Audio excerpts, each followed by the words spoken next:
Bismillahirrahmanirrahim. Assalamualaikum warahmatullahi wabarakatuh. Waalaikumsalam warahmatullahi wabarakatuh.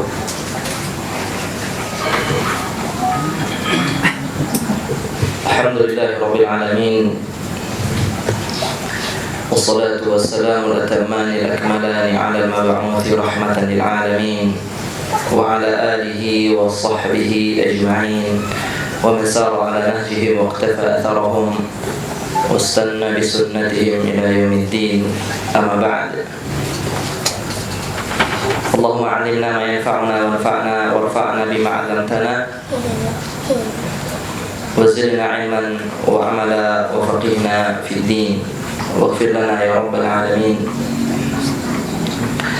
Hadirin yang semoga Allah Subhanahu wa taala senantiasa muliakan.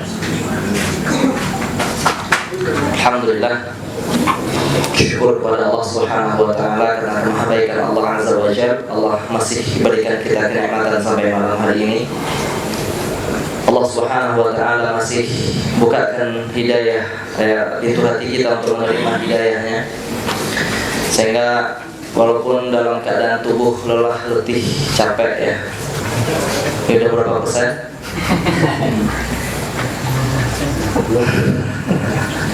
Alhamdulillah masih bisa kita meluangkan waktu kita untuk sedikit menambah ilmu kita ya, lebih mengenal Allah lagi, lebih berkenalan dengan Allah Subhanahu wa taala, mendekat kepada Allah Azza wa Jalla dengan salah satu amalan yang sangat utama sekali ya. Bahkan amalan ini adalah amalan yang pertama ya, sebelum beramal ya. Amalan sebelum beramal yaitu apa? Belajar. Makanya Imam Bukhari mengatakan al-ilmu qabla al-qawli wal amal. Ilmu itu sebelum beramal, sebelum berkata dan beramal. Bahkan masalah keyakinan sekalipun kita harus berilmu terlebih dahulu ya, sebagaimana Allah Subhanahu wa taala berfirman, fa'lam annahu la ilaha illallah wastaghfir li dzambik.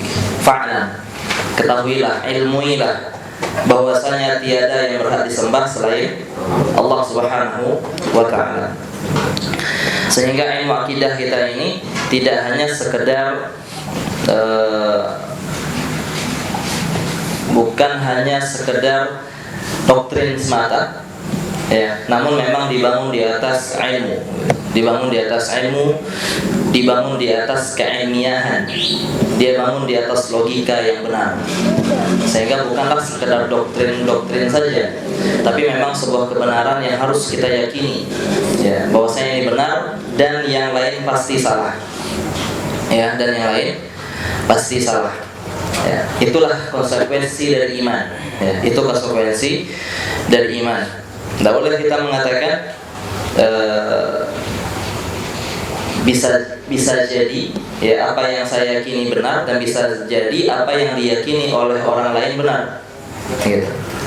Tidak bisa dalam masalah hal-hal yang berkaitan dengan usul, hal-hal yang berkaitan dengan dasar-dasar agama. Konsekuensinya kalau seandainya kita beriman kepada Allah Subhanahu wa taala, yang mana kita sudah jelaskan di pertemuan-pertemuan sebelumnya ya, di saat jumlah belum sebanyak ini alhamdulillah, bahwasanya iman kepada Allah Subhanahu wa taala itu berkaitan dengan 4 hal.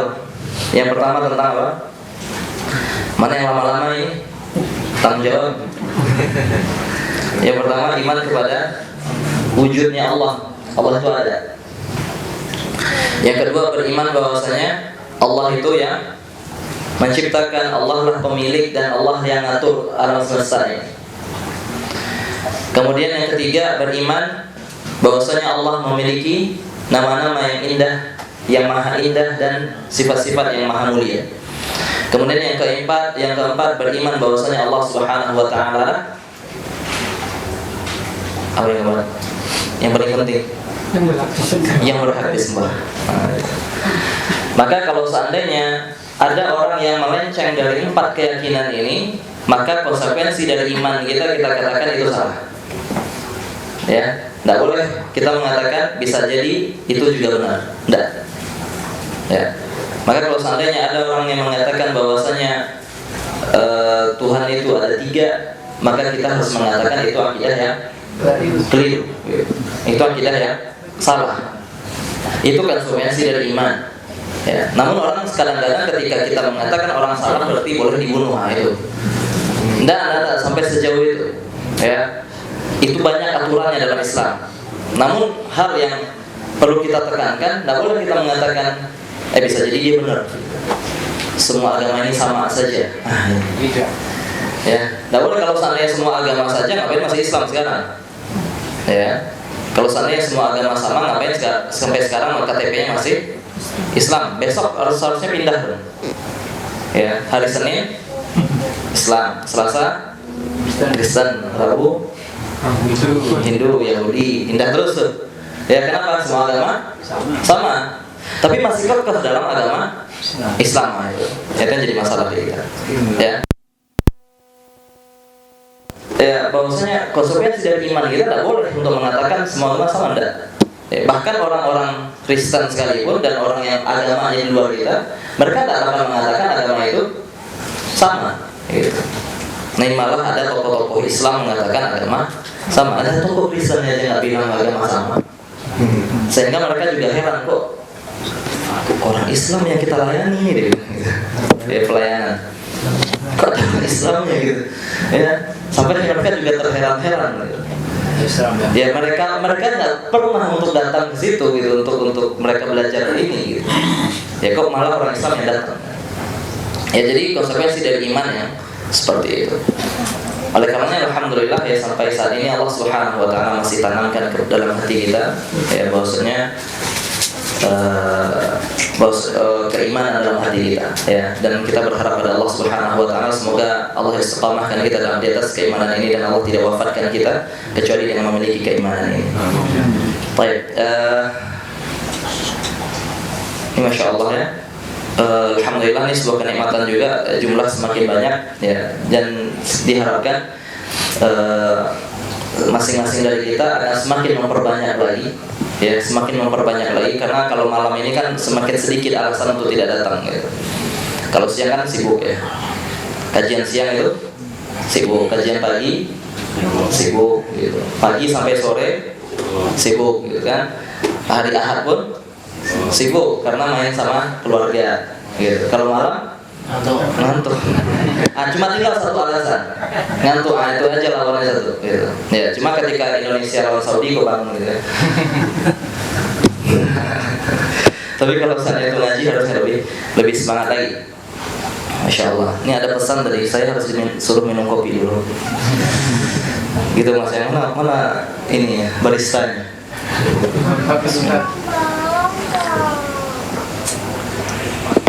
Dia ada ngajarnya nggak ngantuk.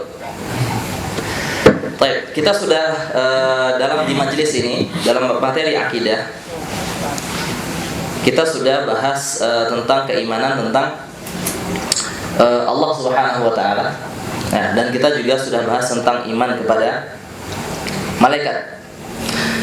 Maka pada malam hari ini kita akan masuk ke rukun iman yang ketiga. Ya, apa rukun iman yang ketiga? Iman kepada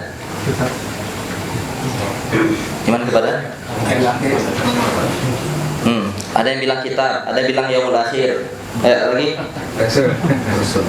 Rasul, ada lagi takdir tak mungkin. Kitab mana ini? Khilaf, terjadi khilaf ya, beriman kepada kitab-kitab Allah Subhanahu wa taala. Ini enggak ada judul ini ya? Enggak ada judul. Judulnya apa? Allah berbicara denganmu. Gitu. Nah, berarti tentang firman-firman Allah Subhanahu wa taala. Apa itu kitab-kitab Allah Azza wa Jalla yang dimaksud dengan iman kepada kitab? Yaitu ketika kita beriman ya bahwasanya Allah Subhanahu wa taala karena hikmahnya, karena kemahabaikan Allah tidak biarkan manusia ini hidup dalam kebingungan. Ya.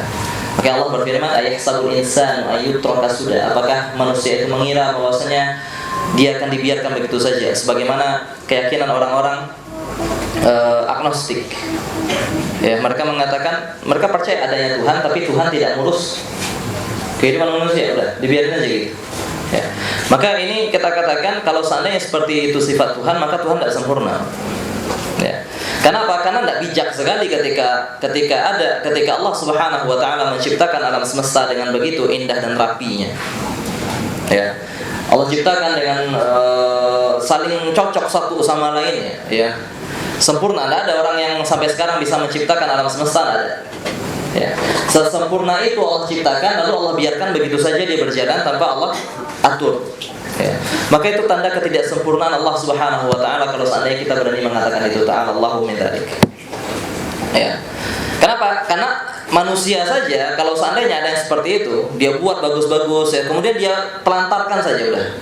Ya, dia ada suatu pabrik mobil misalkan, bikin mobil bagus. Bikinnya selama 20 tahun, masterpiece. Ya, keluar. Habis itu apa? Enggak ada apa-apa yang dilihatin aja gitu. Orang-orang bilang apa itu?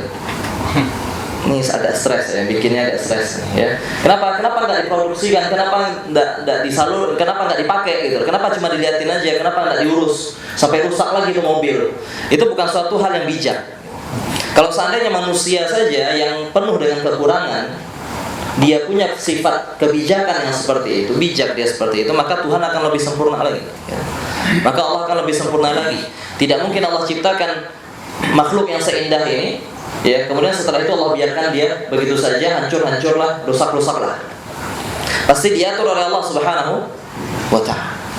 Ya, pasti diatur oleh Allah Subhanahu wa taala. Ketika kita beli suatu barang produk dari sebuah pabrik, bagaimana cara mengaturnya, bagaimana cara ngurusnya, bagaimana servisnya. Kita beli kendaraan, kapan harus diservis? Ya, apa oli yang harus dipakai? Ya, apa ukuran bannya dan sebagainya. Ya.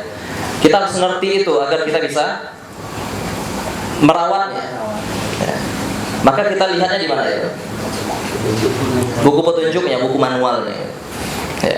Maka begitu juga dengan kita sendiri. Kita itu produknya Allah Subhanahu wa taala. Itu Allah yang bikin kita. Maka Allah juga memberikan buku manualnya.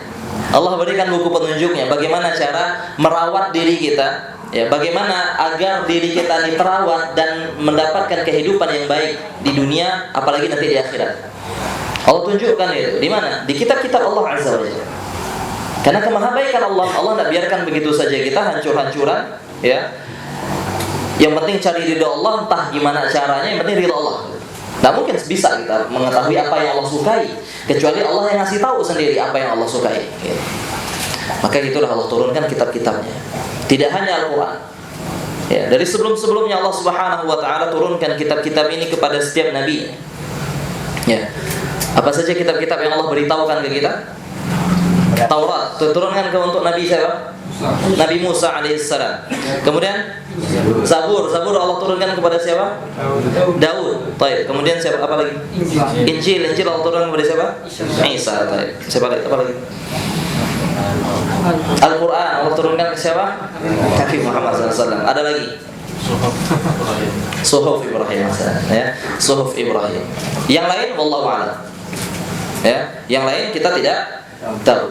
Tapi kita mengimani bahwasanya Allah Subhanahu wa taala menurunkan kitab-kitabnya untuk para nabi, menjadi petunjuk untuk kaumnya, untuk umatnya, agar mereka tidak tersesat dalam kehidupan ini. Ini yang harus kita yakini, dan semuanya adalah firman Allah Subhanahu wa taala, bukan makhluk Allah. Tapi Allah sendiri yang berbicara. Ya. Termasuk Al-Qur'an. Ya, maka jangan kita bahas, tapi Al-Qur'an itu kan kertasnya makhluk. Tintanya makhluk. Ya. Sampul Qur'annya makhluk. Tali pembatasnya makhluk. Terus mana yang kalamullah, yang bagian dari Allah? Tulisan. Apanya? Baca bunyi. Ya, firman yang ditulis itu ya, yang bagian dari Allah Subhanahu wa taala. Karena perkataan seseorang adalah bagian dari orang itu, gitu. Ya, bukan tidak terlepas dari orang tersebut. Makanya ini yang dipertahankan oleh Imam Ahmad rahimahullah. Itu yang diyakini oleh orang-orang dulu, sahabat Nabi SAW. Ya. Allah juga mengatakan Ya, ketika ada orang musyrik minta perlindungan kepadamu, Allah katakan fa'ajirhu hatta yasma'a kalam Allah, maka lindungi dia, jaga dia sampai apa? Agar apa manfaatnya? Agar mereka mendengarkan kalam Allah, firman-Nya Allah Subhanahu wa taala. Allah pun mengatakan bahwasanya itu adalah firman-Nya, perkataannya, bukan makhluk Allah Azza wa Jalla. Makanya ketika ada pemimpin saat itu, ya, mereka ingin mengatakan bahwasanya Al-Qur'an itu makhluk, Imam Ahmad bertahan. Ya, Imam Ahmad bertahan di penjara apa namanya kalau di rumah itu? Tahanan rumah. Ya. Dicambuk, disiksa, bertahan Imam Ahmad rahimahullah. Ya, mempertahankan bahwasanya Al-Qur'an adalah kalam Allah bukan makhluk. Kenapa? Karena konsekuensinya berat ketika kita katakan Quran makhluk. Al-Quran makhluk. Logika kita juga makhluk Allah. Ini pembahasan nggak berat ini ya? Ini udah malam soalnya. Kita tuh makhluk Allah. Pikiran kita juga makhluk Allah. Al-Quran kalau kita katakan juga makhluk, maka Al-Quran yang makhluk ini tentu bisa dibantah oleh logika kita yang juga makhluk. Itu bahaya. Itu bahayanya. Kalau seandainya kita katakan Al-Quran itu makhluk, ya kita juga makhluk, Al-Quran juga makhluk. Ya sehingga kalau seandainya Quran itu salah, tidak apa, karena Quran makhluk itu bahaya. Makanya dipertahankan oleh Imam Ahmad, Quran kalamullah bukan makhluk. Sehingga apa? Ketika akal kita tidak sampai itu memahami Quran, maka akalnya yang tidak paham, bukan Quran yang keliru. Ya, bukan Al-Qurannya yang salah. Maka ya, jadi iman kita kepada kitab-kitab Allah Subhanahu wa taala meyakini bahwasanya Allah turunkan kepada setiap nabi kitab-kitabnya untuk menjadi petunjuk untuk kaumnya, dan itu adalah firman Allah Subhanahu wa taala. Baik. Kemudian untuk apa Allah Subhanahu wa taala sebutkan kitab-kitab nabi-nabi terdahulu dalam Al-Qur'an? Para ulama mengatakan agar kita tahu bahwasannya setiap nabi itu memiliki tugas yang sama. Apa tugasnya Nabi SAW? Tugasnya para nabi semuanya yang satu, mentauhidkan Allah Subhanahu wa ta'ala. Ini tidak bakal berubah. Ini tidak bakal berubah dari dulu sampai sekarang. Tidak bakal berubah. Ya. Allah katakan, "Walaqad uhiya ilaika wa ilal ladzina min qablik." Telah kami wahyukan kepadamu dan kepada para nabi sebelummu ya Rasulullah, la in asyrakta la yahbatanna 'amaluka wa la takunanna minal khasirin. Kalau seandainya engkau melakukan kesyirikan, maka akan gugur semua amalanmu dan engkau akan menjadi orang-orang yang merugi. Itu yang Allah wahyukan kepada Nabi sallallahu alaihi wasallam dan para nabi sebelumnya. Sehingga apa berarti? Isi kitab-kitab yang ada dari zaman dulu sama, yaitu mentauhidkan Allah Subhanahu wa taala. Namun berbeda dalam syariat aplikasi dari tauhidnya. Sesuai dengan zaman saat itu. Contohnya seperti apa? Di zaman Nabi Yusuf alaihissalam itu masih boleh sujud sama manusia. Ya, tahu kisahnya? Tahu kisahnya Nabi Yusuf? Tahu ya? Tahu.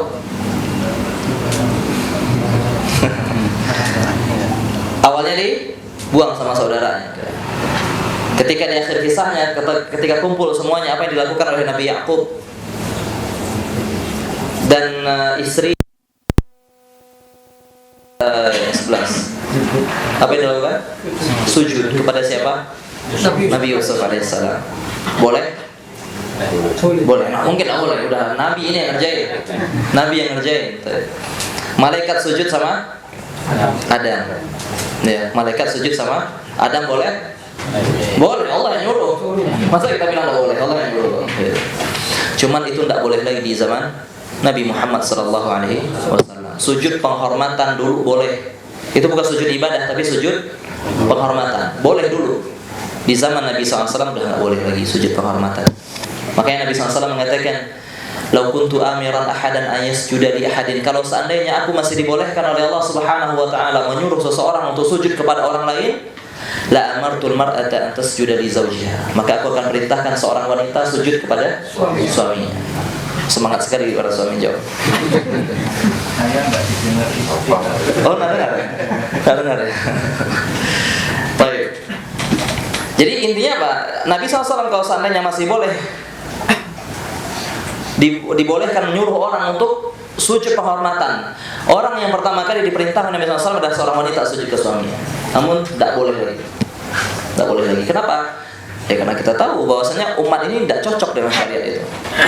Ya, umat ini terlalu mudah untuk berpaling dari ibadah kepada Allah Subhanahu wa taala. Awalnya penghormatan jadinya ibadah. Ya. Sehingga dilarang. Sudah dilarang pun masih banyak yang melakukan. Ya, masih banyak yang melakukan. Sujud hanya pada Allah Subhanahu wa taala tidak boleh lagi. Ya. Sehingga dulu Rasulullah Mu'ad bin Jabal sujud kepada Rasulullah marah. Apa ini yang Mu'ad? Tidak boleh kayak gitu. Ya, karena Mu'ad melihat apa orang-orang besar Nasrani itu sujud kaumnya kepada mereka. Lah kalau seandainya mereka aja sujud, masa kita tidak sujud sama Nabi? Gitu. Maka Nabi SAW melarang, tidak boleh kayak gitu. Ya, tidak boleh berlebihan memuji Nabi SAW. Baik. Kemudian apa yang satu lagi dari kisah-kisah sebelumnya, ya bahwasanya kedatangan Rasulullah SAW itu sudah diberitahukan ya di dalam kitab-kitab sebelumnya. Ya, diberitahu oleh Allah Subhanahu wa taala di kitab sebelumnya. Ya, di kitab Injil itu ada. Ya walaupun orang-orang Nasrani sekarang membantah hal itu. Ya. Tapi sampai sekarang pun masih ada dan itu belum berubah. Nah, nanti itu pembahasannya di Kristolog. Nah, baik. Itu secara umum ya pembahasan tentang iman pada kitab-kitab Allah. Kemudian kita masuk ke pembahasan lebih khusus lagi, yaitu yang berkaitan dengan umat ini, yaitu iman kepada Al-Quran. Ya. Ketika Allah Subhanahu wa taala dahulu memberikan amanah menjaga kitab-kitab ini kepada manusia, maka ternyata amanah itu dikhianati dan mereka pun mengubah. Ya, Allah Subhanahu wa taala berfirman, "Afatatma'una an yu'minu lakum wa qad kana fariqun minhum yasma'una kalam Allah thumma yuharrifunahu min ba'di ma aqaluhu wa hum ya'lamun." Apakah kalian sangat ingin mereka beriman kepada kalian? Ya, padahal orang-orang sebagian di antara mereka itu ada yang mendengar firman Allah, thumma yuharrifunahu, kemudian mereka ubah. Min ba'di ma aqaluhu, setelah mereka paham isinya. Yang mereka ubah setelah mereka paham, berarti yang ubah siapa? Ulamanya. Lihat, ulamanya yang ubah, gimana orang awamnya? Gitu. Nggak ngerti, orang awamnya nggak ngerti, ini udah diubah. Makanya kalau seandainya kita baca sejarah kitab-kitab sebelum ini, dulu Injil tidak distribusikan kepada umat itu baru belakangan saja. Ya dulu yang megang ulama-ulamanya, rahib-rahibnya, pendeta-pendetanya, sehingga mereka bisa ubah. Ya, sehingga mereka bisa ubah. Maka ketika itu, ya di akhir zaman, dan ini Nabi SAW dan Nabi terakhir, tidak ada lagi Nabi yang akan memperbaiki kesalahan itu, maka Allah Subhanahu wa taala sendirilah yang turun tangan untuk menjaga. Allah Subhanahu wa taala sendirilah yang menjaganya. Maka Allah berfirman, Inna nahnu nazzalna dzikra wa inna lahu lahafizun. Ya, kamilah yang menurunkan Quran dan kami akan menjaganya. Ya. Enggak, di sini semangat semua hafal Quran. Ya. Makanya kalau seandainya kita enggak mau hafal Quran, itu yang rugi siapa? Kita sendiri. Allah enggak bakal rugi. Karena Allah akan datangkan kaum yang akan menjadi penghafal Quran. Ketika seorang diberikan kesempatan untuk menghafal Quran, kemudian dia mundur, kayaknya tidak bisa saya ngafal Quran, sibuk, ya, tidak bisa lagi ngafal Quran.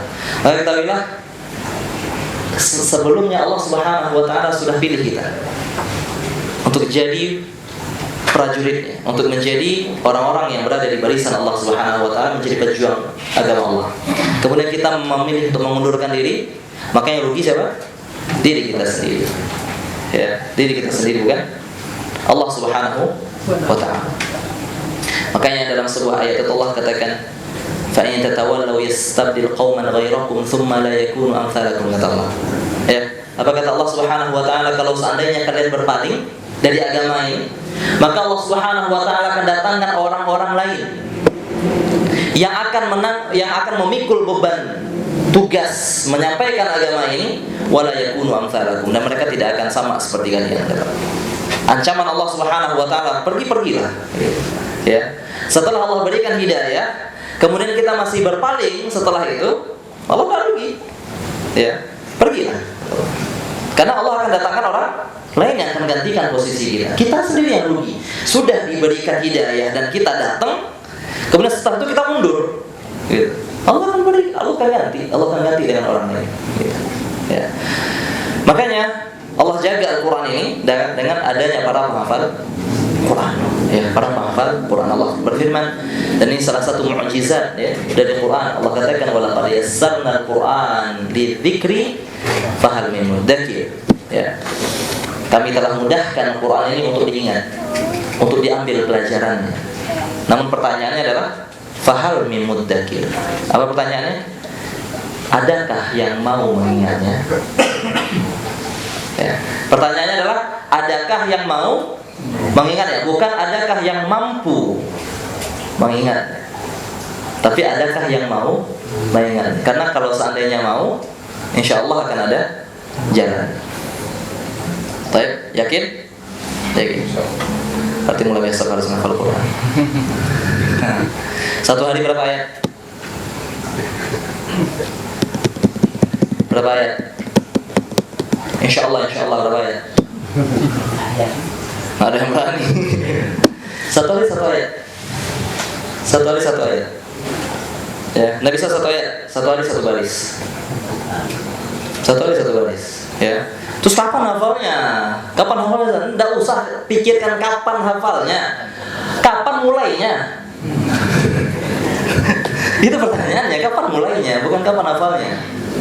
Kalau seandainya ayat Al-Quran itu ada 6.236 ayat, 6.236 ayat itu berapa tahun?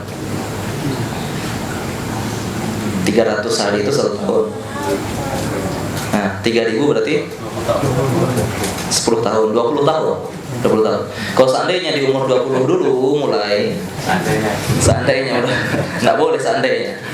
Ya, cuman ini maksudnya apa? Ajarkan ke anak-anak, gitu. Ya, ajarkan ke anak-anak muda. Dulu kita pengen hafalnya banyak, terus bingung, susah, ya, nggak bisa istiqomah. Gitu. Dinasihatkan, hafal aja satu ayat. Kalau satu ayat kapan hafalnya? 20 tahun yang lalu. Ya, satu ayat kapan hafalnya? Dia bilang, nggak bisa satu ayat. Kalau satu ayat kapan hafalnya? 20 tahun kemudian udah hafal Quran belum? Belum juga ternyata. Coba dimulai dulu satu ayat. 20 tahun kemudian hafid Quran. Ya, maka yang dilihat adalah kapan mulainya. Maka perkataan Syalbani yang indah itu, beliau mengatakan, laisa sya'nu an tamuta, laisa sya'nu an tasila ila laisa sya'nu an tasila ila ghayati at-tariq, walakinna sya'na an tamuta fi 'ala at-tariq. Poinnya bukan sampai tidak di ujung jalan, tidak. Poinnya adalah kita mati di tengah jalannya, gitu. Prosesnya yang dilihat, bukan sampai atau tidaknya. Enggak, itu urusan Allah Subhanahu wa ta'ala. Tapi prosesnya kita, Allah ingin melihat apakah kita ingin dan bagaimana usaha kita untuk menghafal Quran. Ya, insya Allah. Baik. Saya mana kita tadi? Al-Quran itu dijaga oleh Allah Subhanahu wa ta'ala, dan itu yang kita yakini, dan itu yang kita imani. Nah, kemudian apa akidah yang tidak boleh berubah dari Quran adalah, kita tadi sudah jelaskan bahwasanya Quran ini adalah kalamullah, firman Allah Subhanahu wa ta'ala. Makanya kata Al-Imam Hasan Al-Basri rahimahullah, beliau mengatakan, idza aradta an tukallima Allah faqra, idza aradta an tukallima Allah fashalli fa aqimis shalah. Wa idza aradta an yukallimaka Allah faqra'il Quran. Kalau seandainya engkau ingin berbicara dengan Allah Subhanahu wa ta'ala, dirikan salat. Itu saat-saat kita berkomunikasi dengan Allah, saat-saat kita bicara sama Allah Subhanahu wa ta'ala. Ya, makanya Nabi SAW itu kalau seandainya lagi galau, pengen curhat, apa yang beliau lakukan? Sholat. Ya, karena Nabi SAW idza hazabahu amrun, dulu Nabi SAW kalau lagi kacau pikirannya, banyak urusan yang membuat beliau galau, bingung, sholat. Beliau sholat. Kalau kita semakin kacau pikiran, semakin tidak sholat.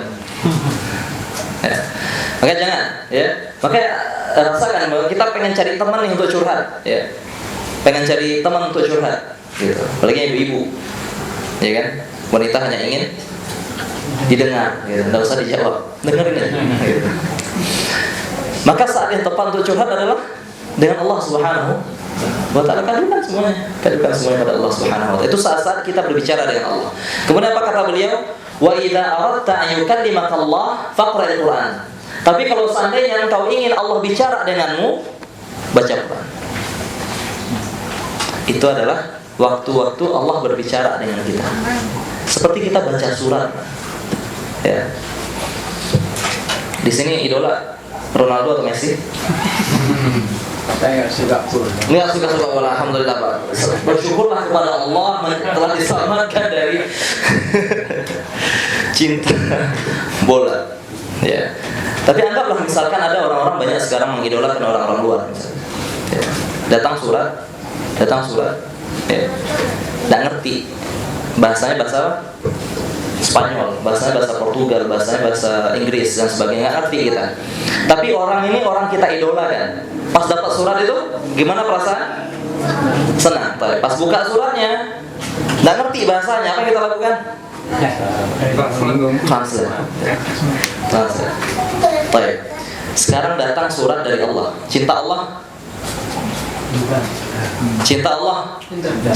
Ketika megang Quran, gimana perasaan? Senang. Alhamdulillah. Coba nanti masuk rumah, diukur tebal debu yang ada di Quran. Berapa lama nggak dibuka? Ketika buka Quran, ya alhamdulillah, kita anggaplah husnuzan, senang gitu. Masya Allah, ini mushaf. Bukan mushaf karena barunya ya, tapi karena ini Quran. Allah berbicara di sini. Kita buka. Bahasa Arab nggak ngerti. Apa yang kita lakukan? Translate. Harusnya seperti itu. Ya. Maka itu, kalau seandainya kita ingin mengerti apa yang Allah katakan, kalau seandainya kita ingin mengerti, ingin Allah berbicara dengan kita, karena itu adalah firman Allah, itu harus kita akui, itu harus kita yakini. Maka baca terjemahannya, ya, mulai memahami apa yang difirmankan Allah Subhanahu wa ta'ala. Satu-satunya di dunia ini yang bukan makhluk, ya cuma Quran. Mukjizat Nabi SAW yang paling besar, ya. Orang-orang sekarang terlalu terpukau dengan apa? Bisa terbang, bisa jalan di atas air, gitu. Kena bacok nggak? Mempan. Itu wali, ini benar wali kayak gitu. Lah Quran loh. Ini mukjizat yang dari dulu sampai sekarang masih ada. Dan itu bukan makhluk Allah. Gitu. Kita melihat orang terbang misalkan. Kalau anggaplah ada wali Allah berikan kemampuan seperti itu. Ya. Pas kena ini nggak luka dan sebagainya. Anggaplah kita terkagum-kagum dengan itu, padahal dia manusia. Gitu. Kenapa kita nggak kagum dengan Quran yang itu adalah firman Allah Subhanahu wa ta'ala? Kalau seandainya memang kita meyakini itu firman Allah. Sejak dulu zaman Nabi SAW, Quran itu sudah ada. Sampai sekarang itu ada.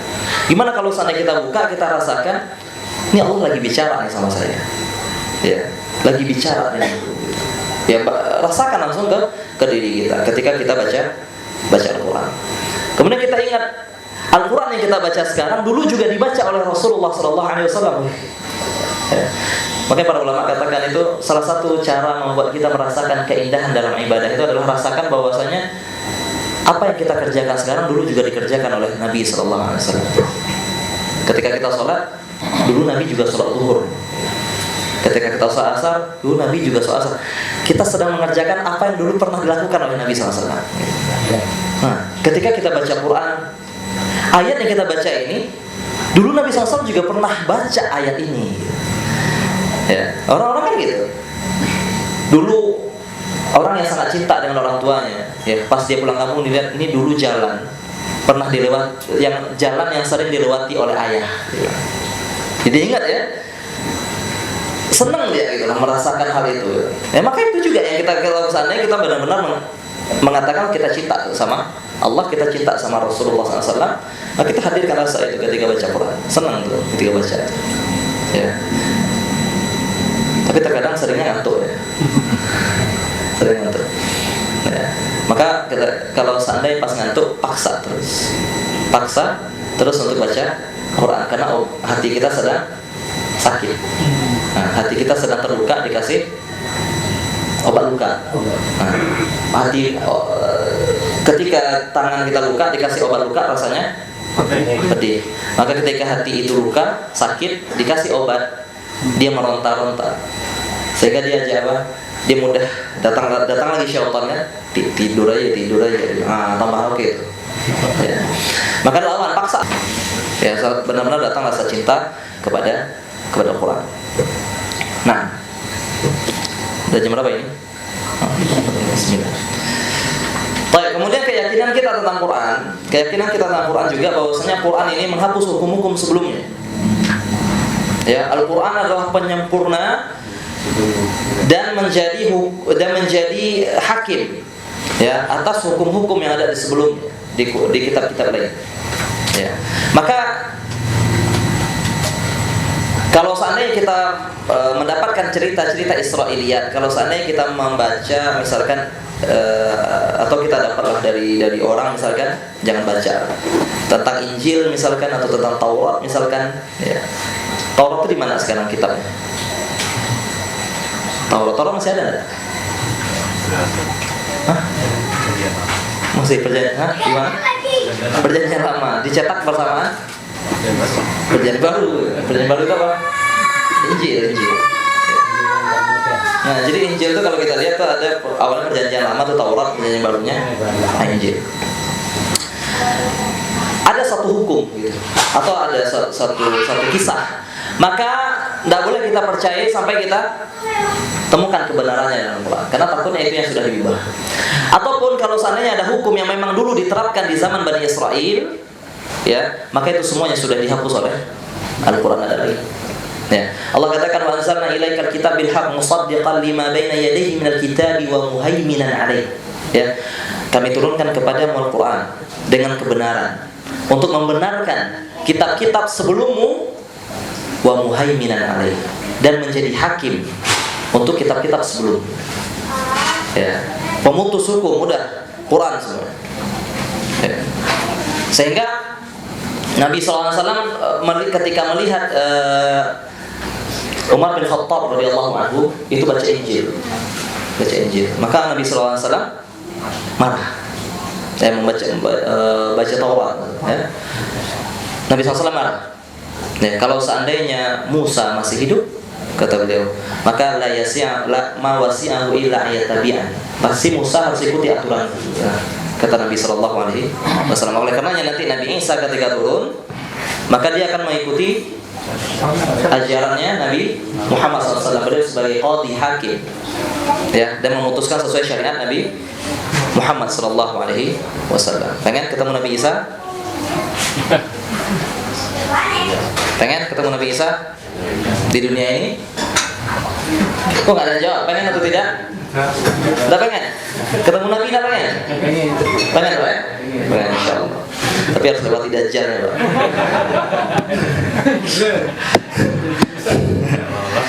Yang jadi masalah kita itu kita ketemu. Cuman masalahnya kita lagi di barisan siapa ketemunya? Di belakangnya Nabi Isa atau berhadapan sama Nabi Isa, itu jadi masalah gitu. Ya. Maka hati-hati aja doanya. Nggak usah ketemu lah kalau bisa, ya. Karena harus lewatin Dajjal. Baik. Jadi itu iman-iman tentang Al-Quran. Kemudian ada orang kadang bertanya, kenapa Al-Quran diturunkan dengan bahasa Arab? Allah katakan, nazala bihi ruhul amin ala qalbika litakuna minal munzirin bilisanin arabiyyin mubin. Ya. Ruh Kudus turun, yaitu malaikat Jibril. Ala qalbika litakuna minal munzirin, diwahyukan kepada hatimu agar engkau menjadi seorang nabi yang memberikan peringatan. Bilisanin Arabiyyin mubin. Dengan apa? Bahasa Arab yang jelas. Sehingga orang-orang sekarang ada yang bertanya, kenapa bahasa Arab? Gimana jawabnya? Karena turunnya di Arab. Karena turunnya di Arab, Masya Allah. Benar. Nah, ada berubah sifat jahiliyah. Sifat jahiliyah di Arab. Indonesia ada jahiliyah dulu. Dan belum ada. Jahiliyah satu dunia jahiliyah. Jahiliyah satu dunia. Nah, maka pertama dijelaskan oleh para ulama. Baik, kalau seandainya sekarang kita turunkan dengan bahasa Arab, pakai bahasa apa? Pengennya Indonesia. Nanti orang Indonesia nanti yang protes orang Eropa, aku bahasa Indonesia. Tambah aneh lagi, nabinya orang Arab, kitabnya bahasa Indonesia. Tambah ketawa Abu Jahal. Tambah ngerti kita ini dia bilang. Apa yang dia bilang gitu ya. Ya seperti itu ya. Jadi pilihan Allah Subhanahu wa taala, tidak mungkin semua bahasa ada di Quran. Allah akan pilih salah satunya. Ya, mau tidak mau. Kenapa? Kalau seandainya kita perdebatkan bahasa Arab atau tidak, akan protes terus. Bahasa Indonesia protes orang ini, bahasa Inggris protes lagi orang ini. Ya udah, Allah pilih bahasa Arab. Tentu ada alasannya. Karena bahasa Arab itu bahasa yang paling luas maknanya. Dalam bahasa Arab, suara kuda itu berbeda dengan suara keledai. Itu ada bahasanya masing-masing. Ya. Orang nangis sesebukan itu ada bahasa khususnya. Niup itu ada nafas, ada nafakh. Kalau nafakh itu apa? Tiupan saja. Kalau nafas itu apa? Tiupan tapi ada air liurnya sedikit keluar. Nah, sedetail itu mereka dalam bahasa Arab. Sehingga itulah yang dipilih. Ya, sehingga itu dipilih. Sehingga bahasa Arab ini kalau kita terjemahkan ke bahasa Indonesia, bahasa Arabnya satu baris, bahasa Indonesia bisa panjang. Dan banyak hal-hal yang tidak bisa diwakili oleh bahasa-bahasa lain. Ya. Ibnu Qayyim mengatakan tentang cinta saja itu banyak tingkatannya. Ya. Ada namanya mahabbah, ada namanya khullah, khillah, khalil. Ada khalil, ada sahib, ada sadiq, ya, panjang. Teman semua dia itu. Tapi dalam bahasa Arab bisa banyak. Khalil kita tidak bisa temukan arti Indonesia. Sahib itu sahabat. Khalil itu di atas sahabat. Apa lagi di atas sahabat? Besti. Itu juga sahabat. Ya. Makanya Allah katakan ala khillau yawma idzin ba'dhum li ba'din adu. Khalil itu orang-orang yang benar-benar sudah saling dekat tak terpisahkan. Itu nanti pada hari kiamat akan bermusuhan. Illal muttaqin, kecuali orang-orang yang bertakwa. Orang-orang yang bertakwa ada itu. Ya. Khalilnya ngapain? Kelabing. Khalilnya ngapain? Mau-mauan, besok berantem dia. Kenapa? Ya Allah, dia yang ngajak. Wah, enak aja dia yang ngajak. Kalau nggak ada dia, saya nggak bakal pergi berantem. Kecuali orang-orang yang bertakwa, dibangun hubungannya di atas takwa. Nah, jadi bahasa Arab seperti itu dan diturunkan kepada Nabi Muhammad SAW di Arab, gitu. Untuk menjadi peringatan untuk satu dunia. Gitu. Kalau dibahas jahiliyah itu satu dunia. Gitu. Bahkan orang-orang sekarang yang mengaku modern pun pada hakikatnya adalah kembali kepada jahiliyah. Ya, kembali kepada jahiliyah. Dulu orang menyembah berhala.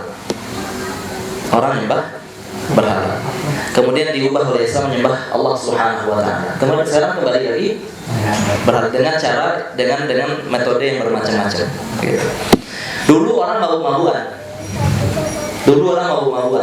Sekarang juga. Datang Islam berubah, akal dijaga. Itu kemodernan harusnya menjaga apa? Logika. Tiba-tiba sama sekarang apa? Tanda kemodernan apa? Mabuk. Ya, makanya kalau tidak mabuk apa? Kolot. Masih haram juga. Ya, kok masih haram? Terlalu kolot, terlalu saklek dengan agama. Padahal itu perbuatannya Abu Jahal dulu. Ya. jahiliyah dulu gitu. Ya, kembali ke jahiliyah lagi. Ya, kembali ke jahiliyah. Maka hari-hari itu kata Allah, wa tilkal ayyam nudawiluha bainan nas. Hari-hari itu Allah putar lagi. Gitu aja ya. Mode pakaian semuanya itu muter aja gitu. Ya, dulu tahun 90-an celana luar. Sekarang abis itu apa? Pensil. Hampir nanti mulai lagi gitu aja terus. Ya, modal berubah gitu aja. Ya, akan kembali ke masa-masa dulu. Ya, maka orang Islam dia punya Qur'annya gitu. Ya, maka dia tidak akan berubah karena perubahan masa. Ya, karena dia ada pegangannya. Orang yang tidak berpegang dengan Quran maka dialah ya akan berubah dengan perubahan masa. Namun yang terakhir ya, kita pembahasan kita banyak-banyak baca Quran. Karena Quran ini akan mendatangkan keberkahan. Kita dari tadi mengulang bahwasanya Quran ini adalah kalam Allah, firman Allah, bukan makhluk. Tinggal sesibuk apapun tidak boleh. Kecuali kita pingsan seharian. Hanya itu boleh. Ya, jangan. Dulu para sahabat itu khatam Quran minimal berapa?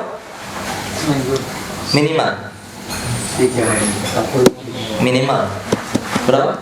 Sebulan. Satu hari satu juz. Ya. Ada yang selesaikan dalam waktu seminggu, ada yang maksimal kata Nabi SAW 3 hari. Sehari 10 juz Quran.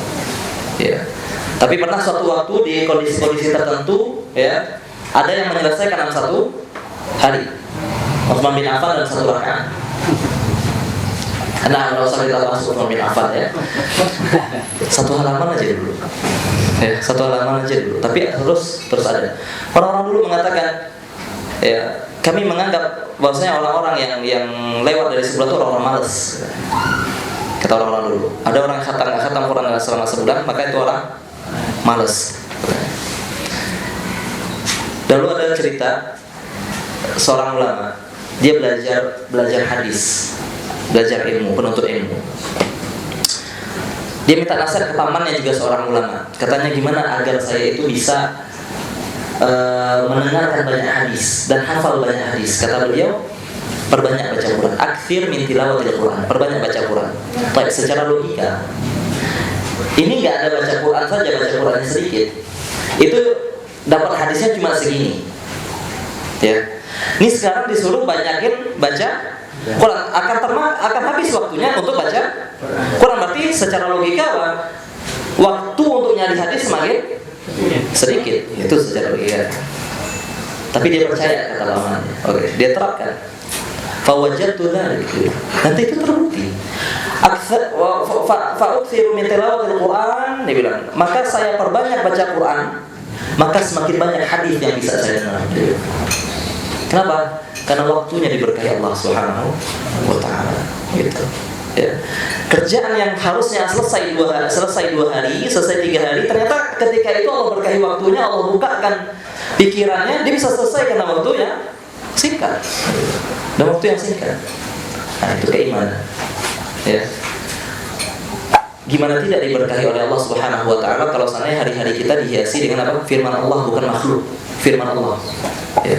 Sehingga hati kita itu tidak hanya dipenuhi dengan makhluk, tapi dipenuhi juga dengan firman Allah Subhanahu wa taala. Kalau seandainya baca Quran saja sudah segitu keberkahannya, apalagi kalau seandainya Quran itu ada dalam dada kita. Ya, dada kita. Penutup sebagai motivasi kata Allah, kata Rasulullah SAW, Ahlul Qur'ani ahlullahi wa khassatuh. Orang yang menyibukkan dirinya dengan Quran, maka dia adalah ahlullah wa khassatuhu, orang-orang khususnya Allah Subhanahu wa taala. Ya, orang-orang khususnya Allah. Ya. Gimana rasanya jadi orang khususnya Allah? Ya. Sekarang banyak orang jadi orang khususnya para pejabat kan senang ya. Ya. Sekarang kalau di kalangan teman-teman yang udah rajin ngaji menjadi orang khususnya para ustadz kibar. Senang ya. Ya, setiap ada ustadz dia ada, gitu. Ya, ada selfie-nya terus. Ya.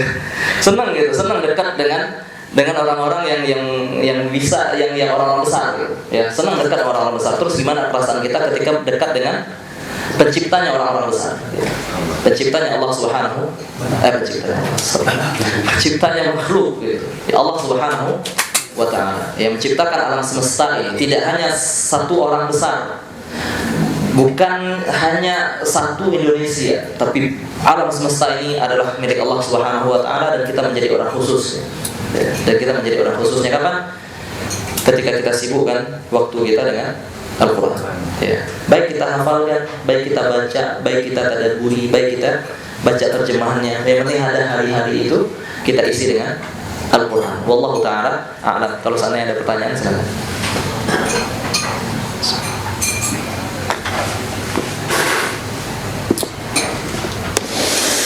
Monggo pada jemaah yang bertanya silakan.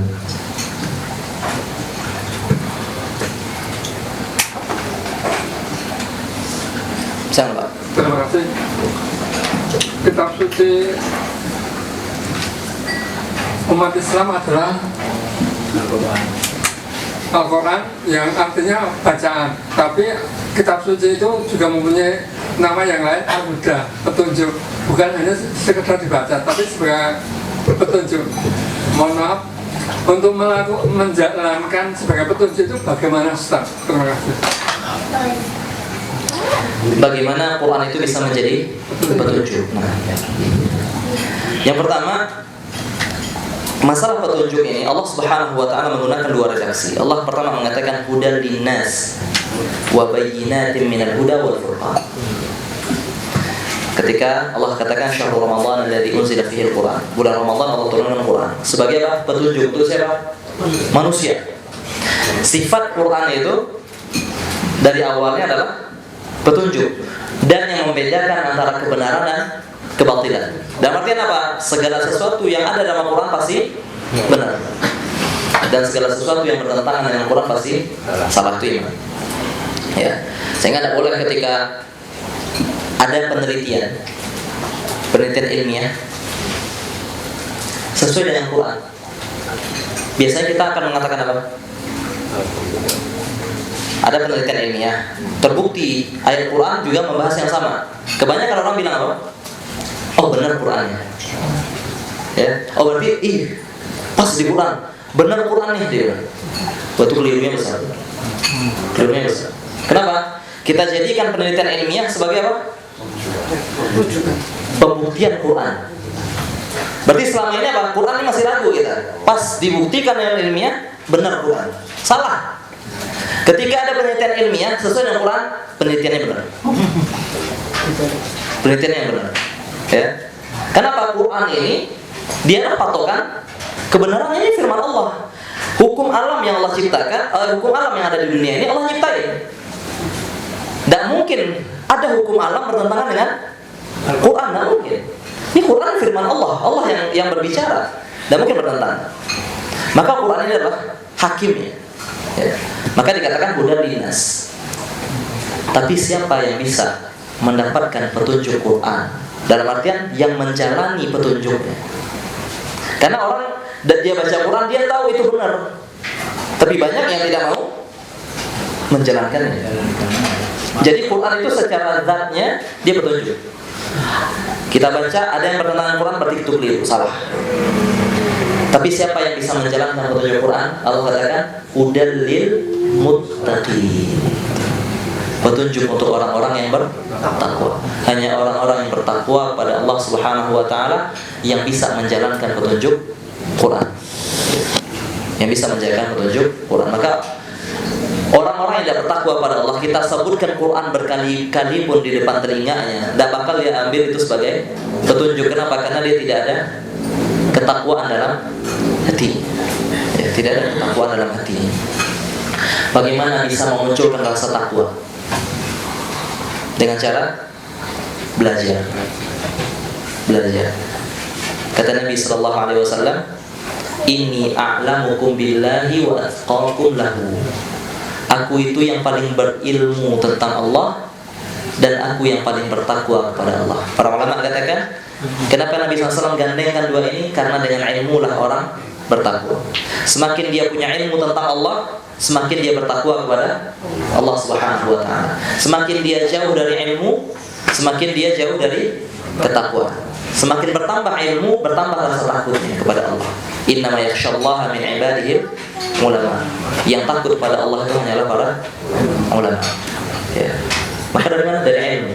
Ilmu yang mana? Ilmu yang bermanfaat. Ilmu yang bermanfaat. Nah, jadi hadir kajian ilmu gitu. Jadi besok nggak boleh absen. Gitu intinya. Wallah. Ada pertanyaan lain?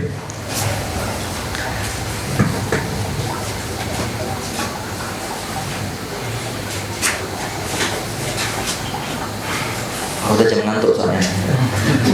Kalau tidak ada pertanyaan, ya kita cukupkan. Berarti insya Allah di pertemuan berikutnya kita akan bahas rukun iman yang keempat.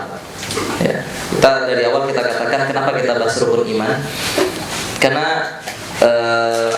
yang paling wajib untuk diketahui terlebih dahulu adalah tentang keimanan, rukun iman dan rukun Islam. Itu yang harus wajib kita ketahui dulu, gitu. Sebelum hal-hal lainnya. Ya, sebelum hal-hal lainnya. Maka ini yang harus selalu kita ulang-ulang, walaupun kita hafal secara teori ya. Ya, hafal kan rukun iman itu ada 5 itu hafal ya. 6. Alhamdulillah. Rukun iman yang 6 itu walaupun kita hafal secara teorinya, tapi yang kita butuhkan adalah keimanan. Ya, keimanannya apa yang harus kita imani dari yang 6 ini. Ya. Apalagi di zaman sekarang itu tambah banyak syubhat, tambah banyak hal-hal yang aneh yang kita dengar. Ya, tambah banyak ya hal-hal yang aneh gitu. Dari orang-orang besar gitu. Yang kita herannya, dulu kita diajarin di SD-nya kayak gitu. Kenapa ketika sudah besar tambah aneh dengarnya? Anak SD aja nggak ngerti yang hal-hal yang kayak gitu. Anak SD aja nggak ada punya keyakinan seperti itu. Kenapa yang orang-orang dewasanya punya keyakinan yang seperti itu? Ya, maka di tengah gelombang fitnah yang seperti itu kita harus lebih lagi murojaah ya masalah ngulang-ulang tuh masalah rukun iman kita agar apa iman itu tidak dicabut dalam hati kita. Tapi mungkin itu yang bisa disampaikan. Semoga bermanfaat, semoga Allah berkahi majelis kita kali ini. Ya, semoga Allah berikan kita taufik dan hidayahnya. Pulang dari sini ya Allah mudahkan kita untuk baca Quran, Allah mudahkan kita menghafal Quran, dan Allah mudahkan kita untuk mengamalkan Quran dalam keseharian kita. Ya, semoga Al-Quran itu menjadi pemberi syafaat kita kelak ketika kita bertemu Allah Subhanahu wa taala. Subhanakallahumma bihamdika asyhadu an la ilaha illa anta astaghfiruka wa atubu ilaik. Wassalamualaikum warahmatullahi wabarakatuh. Waalaikumsalam.